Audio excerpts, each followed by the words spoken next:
একটা মেয়ে সবকিছু ঢেকেছে, মনে করেন চোখটা ঢাকে নাই, এই চোখ দুটো দেখেই একটা ছেলে তার প্রেমে পড়তে পারে। একটা ছেলে হিসেবে বলছি এটা সম্ভব। হাতের কবজি দেখে আপনি একটা মেয়ের প্রেমে পড়তে পারেন, ভালো লাগতে পারে।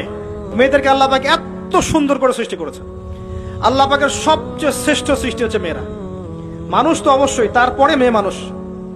মেয়েদের যে হাঁটাটাও পর্দা, মেয়েদেরকে কে বুঝাবে হাঁটার মধ্যেও পর্দা আছে? কে বুঝাবে যে গলার ভয়েসে পর্দা আছে, চোখের চাহনিতে পর্দা আছে?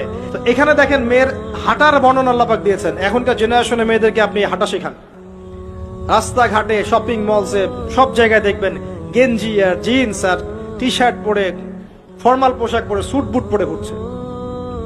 মাঝে মাঝে পোশাকের এখানে ওখানে ফাড়া ছেঁড়া, এটাই নাকি স্টাইল।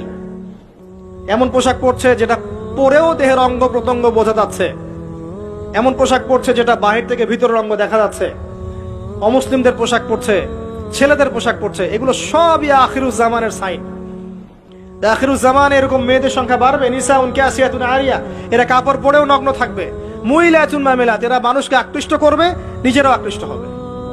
এরা জান্নাতের গন্ধও পাবে না, যদিও জান্নাতের গন্ধ যোজন যোজন দূর থেকে পাওয়া যায়। আখিরুজ্জামানের সাইন আপনি দেখবেন, মেয়েরা ছেলেদের পোশাক পরে ঘুরছে। এখন এই শুআইব আলাইহিস সালামের মেয়ের মতো এদেরকে কে লজ্জা শেখাবে?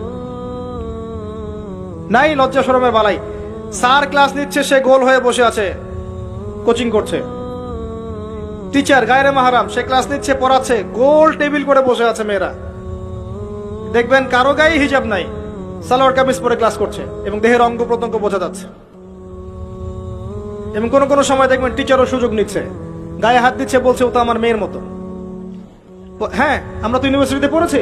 এরপরে খেয়াল করে দেখবেন টিচারের সাথে ছাত্রীর প্রেম হয়ে গেছে। কত মেয়ে যে রেপের শিকার হচ্ছে, মুখ ফুটে বলে না,